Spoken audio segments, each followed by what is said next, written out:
Hey, what is good, y'all? Welcome to the first ever episode of Chamomile. And combo. The Connection Podcast. Yes, sir. Yes, Woohoo! sir. There we go. Um, we're gonna start off introducing ourselves, of course. My name is Sai. I'm Olivia. And I'm Jeremy. And we're gonna be your hosts. We're gonna take you through this journey. Before we get there, though, I think we need to tell the folks about the show. Absolutely. I think so. So For do you those want to? Yeah, go There ahead. you go. No, you got it, Olivia. No. we're so excited, you all. So we were all over the place. We're just so excited for this show. But take the lead, Olivia. Yeah, no. Jeremy, Sai, and I go way back. We've done a lot of different shows together that none of you have ever heard of, but are in our hearts. And we just wanted to create another show and about connection, about community, and connecting people with resources, and just feel like there's something positive being sent your way whenever you feel like listening. That's the gist of what I think. What about you guys? Absolutely. That's a great description. For me, I think also I like to label it as cognitive stimulation, or at least that's what I want. You want people this podcast thinking. to do. I want people to think. I want people to leave this podcast with something. If they leave an episode, I want them to learn something that they wouldn't have known, prior to listening to the episode. So, yeah, we're gonna get into the topic of this episode in a little bit, but I'm gonna come back to this point. It is very important to cognitively stimulate your brain. Well, I guess that's redundant saying cognitive. But No, I get what you're saying, because sometimes I feel like, especially, I'll just sit and digest nothing on my phone, like I'll just scroll, I'll doom scroll, and I Right. will have learned nothing, but so no, I understand what you're saying. Yeah, absolutely. What makes me just so excited about this is that, throughout life, I've realized, just how important it is for humans to be connected to one another, and at the same time realizing how interconnected we actually are, and that is revealed throughout conversations and the tremendous support that we give each other, and how naturally it occurs, and how much it impacts us overall. And yeah, I just so look forward to this episode and all the future episodes to come. I'm so excited, you all. Yeah, we're really excited. I'm excited first off to have my two really good friends here. I think we've always had really good conversations. Obviously, none of you guys know. I think you will find out soon. Yeah. But yeah, That would be hard to find for sure. I still have a lot of those recordings though, so maybe they come out one day. Okay. One day. That'll be amazing. That'll be so amazing. I guess we could start out by just pretty much just giving the audience and the listeners and viewers an understanding of what human connection is. So according to U.S. Berkeley Executive Ed, human connection is essential for survival, health, and well-being, as humans are biologically wired for social interaction to regulate stress and emotions, and it improves immune function, boosts longevity, reduces risk of depression, anxiety, dementia, and provides a sense of belonging. Quality relationships enhance resilience and act as a buffer against life's difficulties. And again, that source is U.S. Berkeley Exec Ed. What do y'all think about that? Sai, Olivia? I think that encapsulates what this episode is going to be about. which is human connection. So thank you for that beautiful definition, and I think everything about it is 100% true. I feel like all of us have experienced isolation at some point. I won't mention the dark ages, but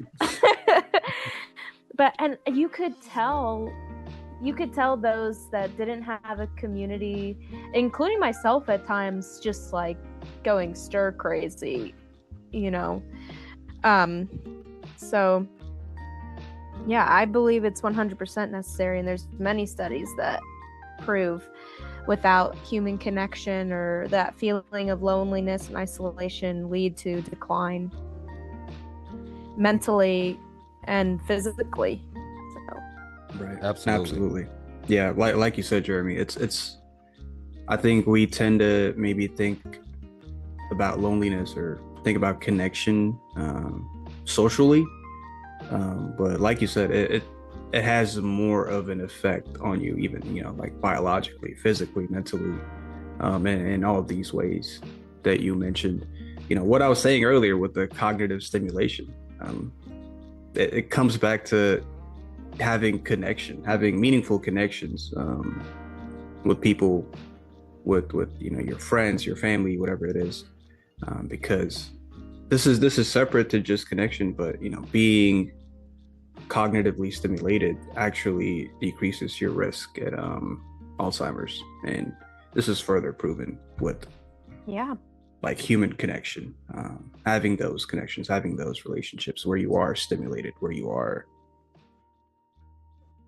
being intentional and interactive with your senses, I think is very important. And you want to know something even more interesting I was reading about? It's not just about like being and doing. There's a study done by the Institute of Aging by the University of Wisconsin. I think it was led by Anna Finley and Stacy Schaefer, that resulted in even just feeling like social isolation, like even just feeling lonely could result in those declines. So even if there were a ton, like somebody had a community around them, but they still felt isolated, it leads to that same decline. So it's even more important that you choose it and you put effort into making those healthy relationships where you feel seen and you are cognitively stimulated. Right. I think that's where intentionality comes in, because it's one thing to just be around people. Like you could have, you could be living with family, you could be going out seeing friends, but if you tend to feel like you're not really being understood by the people around you, you're not having the conversations that you want to have, or maybe those people aren't the best at really getting to the core of who you are. Maybe you're not doing so well, but they don't have the ability to understand you or have those conversations. It makes it really easy to still feel lonely, even though you're still around people. What's a time that you all have kind of felt loneliness but took a hold of it and created connection instead? Ooh, I would say it's the time where it's probably the time when I lost my dad. Me and him was very, very, very, very, very close, and I think with losing him, it put me in a really lonely place, and I spent a lot of time being indoors and not going anywhere, because right. I was dealing with depression and stuff like that at the time. But I realized, just by past experience of friends that I've known who have had, experiences that may have been similar or vice versa, that staying in was going to just make the situation worse. And knowing that, just having that awareness is what inspired me to go out. And even though I was down and alone and lonely, things of that nature, me connecting with people and talking to friends and things of that nature kind of enabled me to captivate hope. And that hope is what pushed me towards motivation of, getting myself together, seeking help, and understanding it's a process that may have impacted me, but if I don't try to exercise my mind and seek help, then it's just going to only make things worse. And I have a lot of life in front of me. So just knowing all those things is something that kind of helped me. And, just having that thought and knowledge of what could have happened if I didn't get out when I was inside is what inspired me to go outside, to go, to leave the house and go out and, socialize. And then long term, it was a great benefit, and it helped me. I got help. I had a good support system, and then I was able to move forward and carry on. And on a positive note, accomplish and do the things that my father would have wanted me to do. So that's my feedback on that, Olivia. That's what kind of helped me when I was in that situation. What about you, Sai? No, I think that's beautiful. I feel like when we're at our lowest is exactly when we need connection the most. It would make sense in a time like that to lock yourself in. But yeah, in the long run, and even in the short run, I feel like going out and seeing your friends, seeing your family, that's kind of when you need it the most. So I'm glad to hear that you had that. So I just wanted to say that first. No problem. Thanks. But I guess for me, it might be a very relatable or a pretty common answers during the COVID period, probably those 2 years, the 2020 to 2021-ish, when I think we were all physically disconnected from people. Right. I think, it was definitely difficult going from, even before then, I wouldn't say I was too much of a social person, but just not even, going out to see any of your friends, or not even going to class. Because, when we're students, we get a lot of social connections or interactions through going to school. So when that's taken away, it really, to me, that's when I really realized the importance of connection. And I guess for me, I was doing, I was trying to be more intentional about just talking to my friends, calling my friends, whatever it was, to still stay connected however I could. I really think that's the key when it comes to building your community, being connected to others, is the intentionality of it. Mm-hmm. I know for myself, I move pretty often. Mm-hmm. And it's really difficult because I have a great community, but kind of like what you were saying, Sai, I'm physically just unable to meet them in person, and it can feel lonely seeing everybody messaging each other in our group chats and in our Discords and not being able to participate. And I realized, why am I not just calling people? If I'm feeling lonely, I should just reach out, because your community is there for you. Right. And they care about you, especially the communities we're a part of, because we intentionally have invested time and relationship and energy into it, and there's genuine connection. So what would you guys say to people that might be struggling with those, what would the first step be for somebody that might be struggling in making a genuine connection or building a community?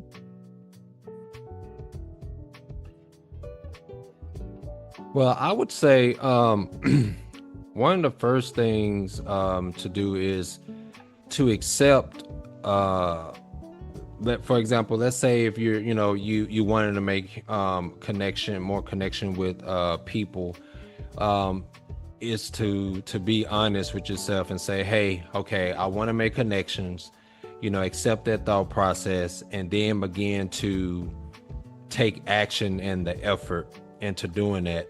One of the first steps could be, creating a social media account. But if you already have a social media account, make a few posts about, hey, meetups that you're looking to meet new people, let people know, the reason behind it, that, you just want to make connections and you want to build, relationships, things of that nature, to put yourself out there, because there are so many people who are maybe shy, who just need some type of motivation or someone to make the first move, and they'll see a post and they're like, oh, there's other people who want to connect. And so that can be one step. And then once you meet up with one or two people, lay out what it is that you would like to do long term, that you would like to build a community of helping people who deal with poverty or whatever the case may be. And there's nothing wrong with having people with different skill sets or different goals, as long as it's still involved with human connectivity. So I would just say, just starting by posting stuff on social media, and just trying to put in the effort to make it be aware to the public that you want to make connections, because there are a lot of other people who would love to be connected with someone. Right. I think Absolutely. Sometimes too, it's like, it's okay to feel uncomfortable at first because you're going through a growth spurt. Yeah. In building your community, you're going from 1 to maybe 2 or 3 or 4. So it's okay to have that initial anxiety, or like, I don't know if this is like good, Mm-hmm. But yeah, what do you think, Sai? No, I agree with what both of y'all have said. I would also say, I think it starts internal, in the sense that you have to like yourself first. I think there's a tendency, I mean, it's pretty human for people to think about how they're being perceived, and to try to fit into molds, to get into certain pockets. Like, oh, if I want to be friends with this person, maybe I can't let them know that I'm into this thing that I really like. Like, some people are really ashamed of things that they like because they think they won't fit in. Right. So my advice would be, like the things that you like, and like yourself for liking the things that you like. That way I think it builds confidence in yourself before you even go out meeting people.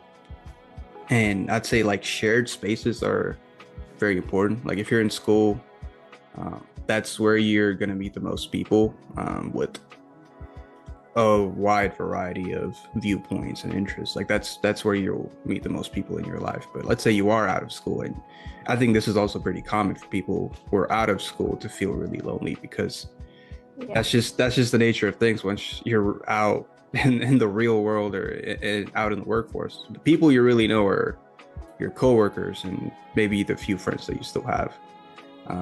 I'd say there's still shared spaces out there. There's still, there's organizations, there's clubs. If you're religious, there's a lot of faith-based organizations. There's so many things that brings people of similar interests together. I would say exploring those spaces and going out, like putting yourself out there to go and make new connections is the key. If you're in a space where you feel really lonely and you want to make new connections.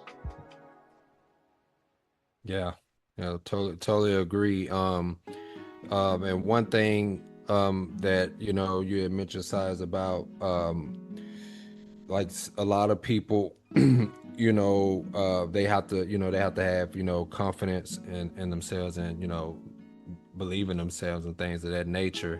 And one thing I think about as you were speaking is, encouragement, being self-encouraged, having the courage to deal with your fears and try to build a foundation and strengthen weaknesses that you may have, or try to get some courage and self-confidence, and heighten your self-esteem, because a lot of people are shy or just don't have that confidence, and it could be because of past life experiences or not having people like genuine friends. For example, someone may express what they're going through with someone that they trust, and they may get a reaction or a response that shatters shatters their confidence, and they lose trust in others, and then it kind of puts them in their shell because of a past experience. So but it's all about, like you mentioned, taking those risks, building yourself back up, and knowing that at the same time that there are others who are very friendly and waiting for opportunity to connect with someone. And I think we underestimate that. I think people sometimes put too much pressure on themselves. Like, the classic, if you're gonna give a speech in front of a crowd, you just imagine them without their pants on or something, and you can take it less seriously. Right. I think part of that, like the reality of that exercise, I think, is nobody is perfect. Like, we all have our awkwardness and our flaws, and we accept people outside of us, so why can't we accept ourselves in that as well? Absolutely. So just remember that people like you. So why sometimes it's a good exercise is to, like, I don't know, step outside of yourself and really view yourself as a friend to you. And Absolutely. Like, what do you like about yourself? How would you treat yourself well? And reflect it on others. Right. Absolutely. Another thing is, I forget where I heard this, but someone said the way you view yourself is how you treat other people. If you're a really confident person, you're really secure, or mostly secure, because no one's perfectly secure, I think. But if you're a mostly secure person, you tend to treat others with that same respect. But if you don't respect yourself, it's hard to do that with other people. Yeah.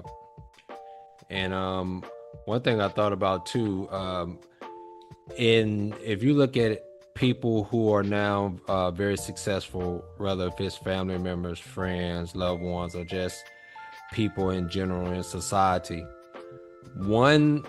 if you listen to their stories, each of those individuals was motivated or had someone that was there who motivated them, encouraged them, or that believed in them even when they didn't, in such a way where it brought their true selves out, because sometimes we need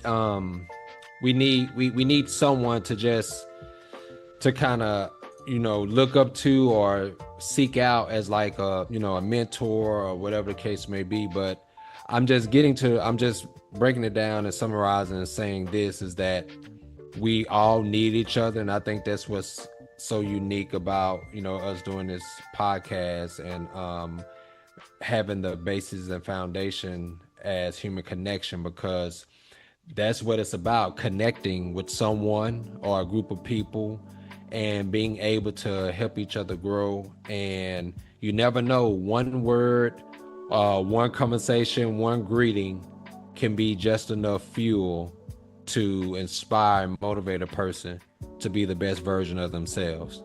So that's something I just wanted to put out there for the listeners, because I know a lot of people feel that they can just take on the world by themselves, and I'm not doubting it, but I think it's wise to realize that even the most successful people today, they had someone who either said something to them or that they listened to, and the person may have been younger than them, you know, but they was willing to listen and kind of get some information.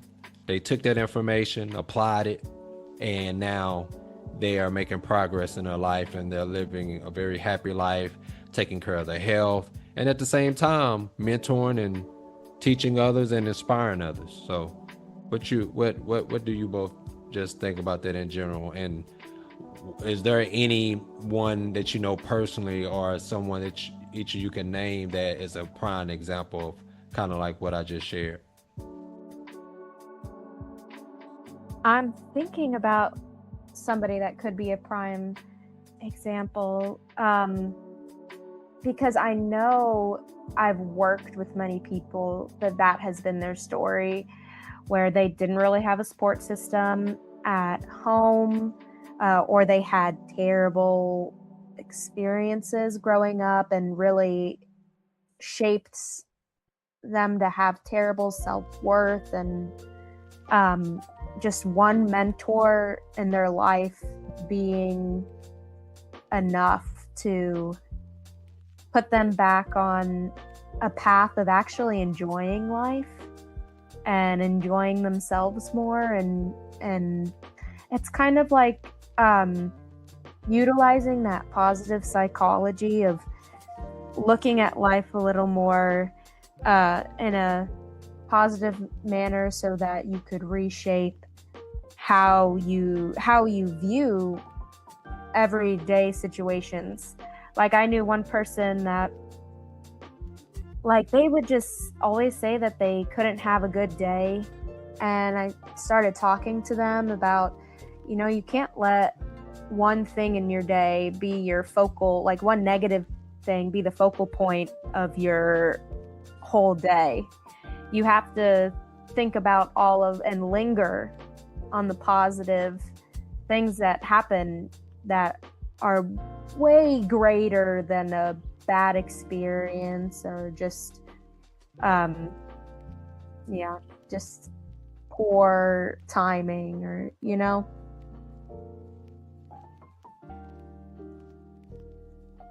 And it really did help them. Yeah. Absolutely. What about you, Sai?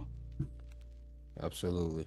Yeah, I was just thinking about this earlier. I think we have a tendency to really overthink everything that's negative in our life, you know, starting with our days, to just, maybe we don't like our job, maybe we don't like a certain class we're in, maybe it could be something very small to something very big. And I think naturally we're inclined to think that way, but I think if we train ourselves to also overthink the positive things, or the good things that are happening to us, or maybe even thinking about positive potential, right? Like, you could call it manifestation, but thinking about something in the future where you go, that would be really good. Like, I really want that. That would be really good. And I'm looking forward to that. Even if that doesn't happen,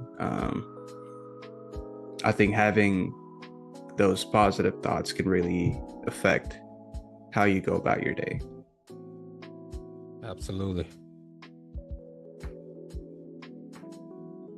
And, you know, to kind of piggyback on what you're saying, you know, overthinking things, one thing that can, and, you know, inspire us in a negative light of overthinking things is, I guess, social media. Sometimes we can be on social media way too much, and we can see several positive posts, and then one post we can look at that could be the opposite.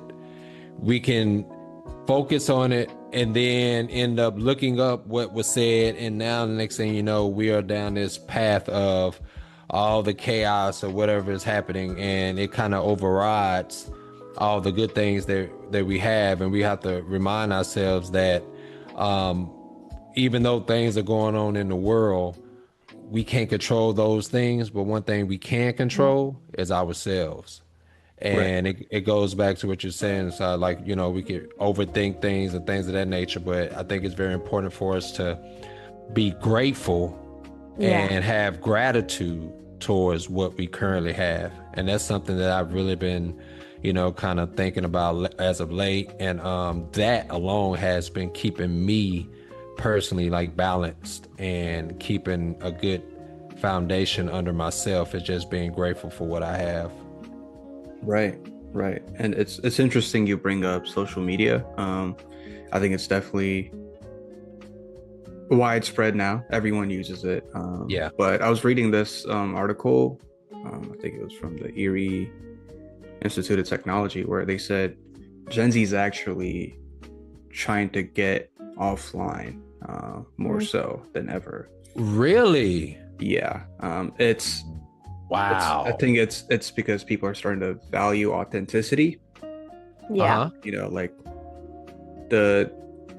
because what you see on the internet or social media, it's not the full picture. It's not the truth. And if you're following any influencer, they're gonna give you the good stuff in their lives. They're gonna really polish it to make their life seem so much better than yours.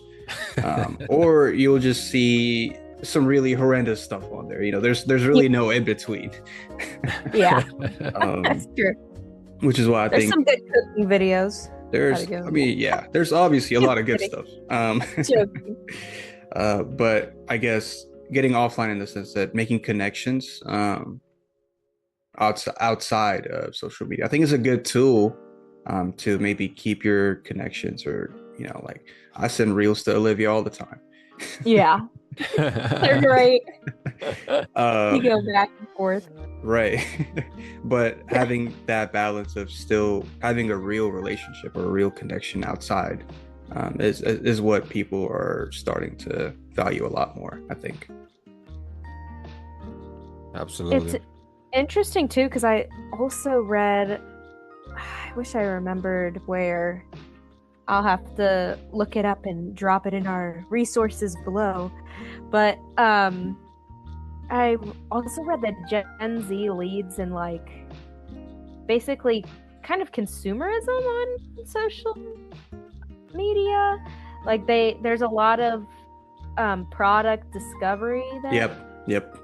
Gen Z does, and whereas Gen X and millennials do use it as a means to connect. So I find that so interesting that it's like, because there are a lot of studies also that talk about Gen Z wanting genuine connections. So I think it makes total sense.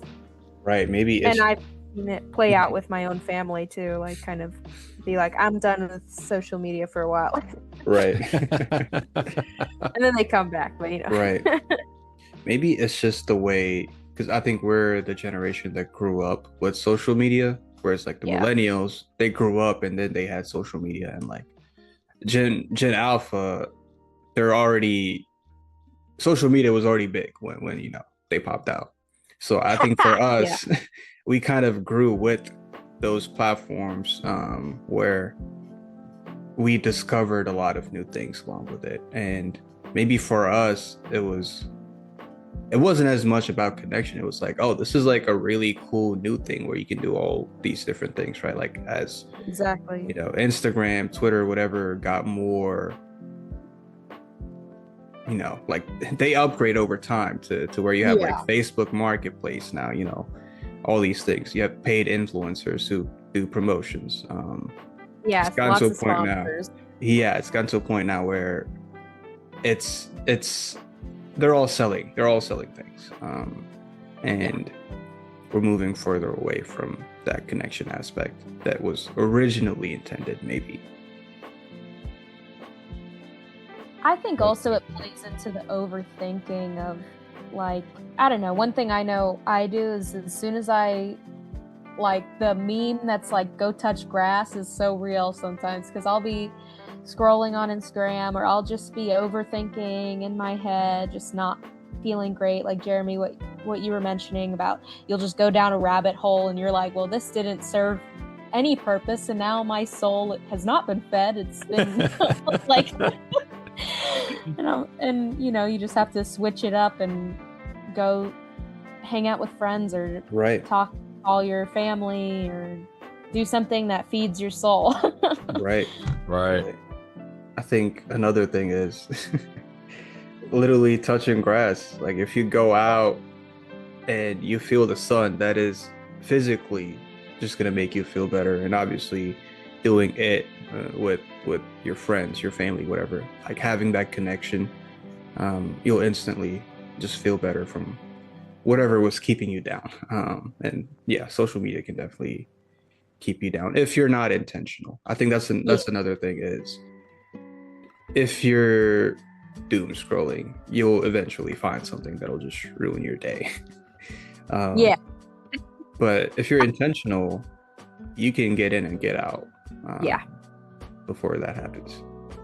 Absolutely. And then it's all about moderation too. Right. And for the listeners, we're not saying don't be on social media. We're not No. saying that at all. No. What we're saying is we're giving you perspective on both sides, but when it all boils down to it, you just want to have self-control and do anything within moderation. Just don't become obsessed and don't get in a situation where you're very obsessed with what you're looking into and are engaging in social media excessively or whatever the case may be, because too much of anything can cause a negative impact, so just do things in moderation, put things in perspective, and realize that you're in control of your what you feed yourself mentally, psychologically, and that you have to just get to a point where you can say, hey, all right, this is a little too much, let me step away for a while, let me go outside, let me watch some television, to kind of balance things out, because that's something that I had to do and myself personally, and it has helped me immensely, just having self-control, doing things out of moderation, and putting things in perspective. Right. Absolutely.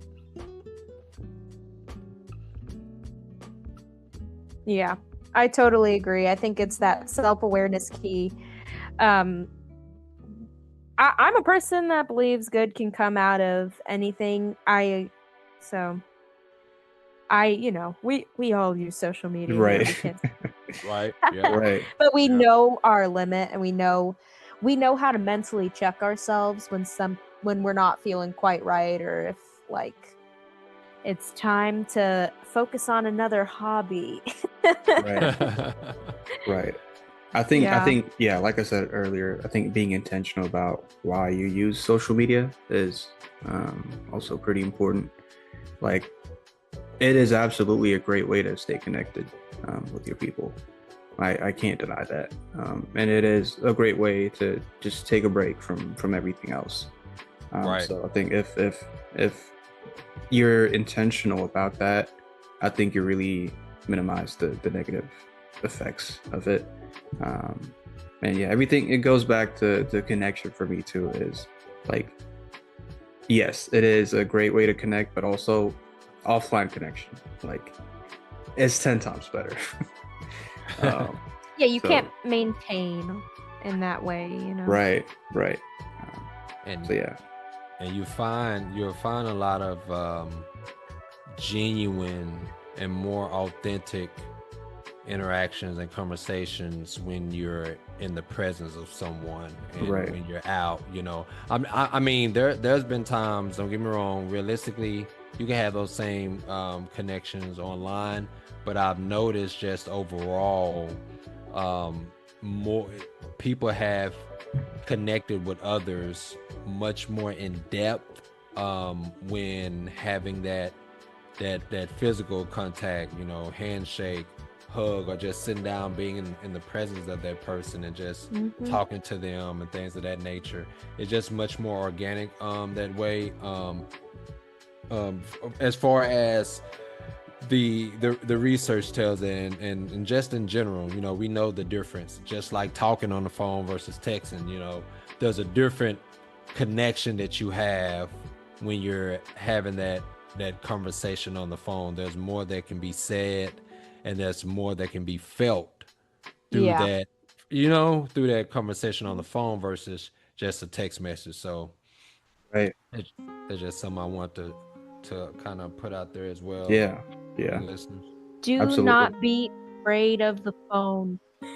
Like a Right. phone call. Yes. Because I know growing up, I despise phone calls. I'm like, nobody ever cold call me. And now that, I've been at that time, I was pretty much seeing my friends and community every day, hours upon hours. So, but now that I'm living in like another place and stuff, I'm like, yes, please cold call me. I will respond.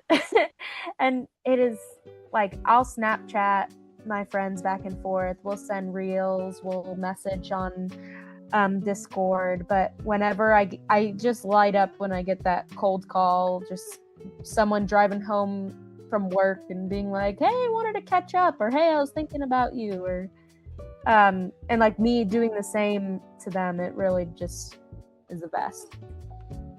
Yeah. It does make it. Absolutely.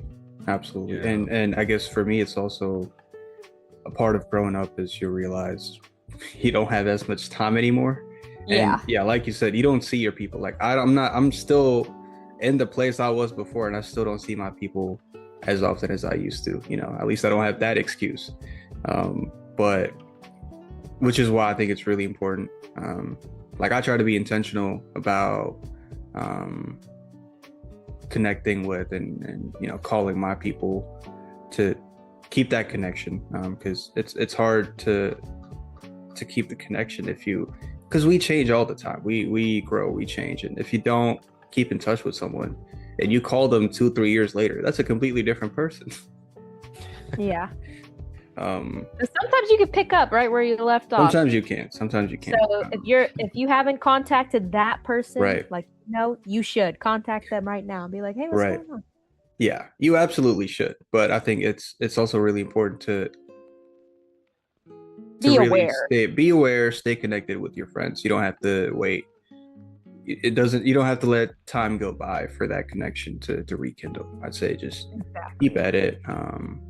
And I was actually this reminds me of something I read. It's called the FIT model, where it's kind of like an exercise for connection. It stands for frequency, intensity, time, and type.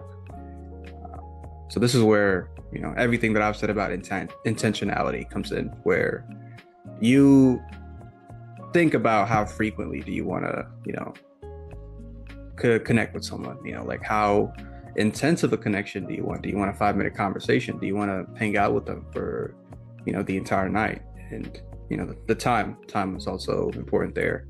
And the last one is type. So this depends on if it's a parent, if it's a sibling, if it's a partner, if it's a friend. Like they all have different roles and different things that they can offer you psychologically. Right. So I think it's really important to be intentional about keeping all of these relationships and making time for these relationships. Absolutely. Couldn't agree more.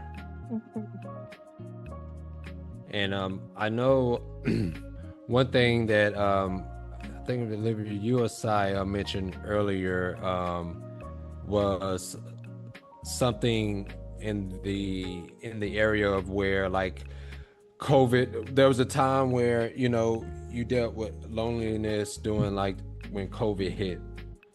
And right. One thing I was thinking about, and I'm glad that I remember like right now, is that one thing that kind of impacted, I guess, a lot of people, and it goes back to our podcast, is it disconnected people in general, and it did it in such a way where it created overstimulation by being indoors or in a closed space for so long.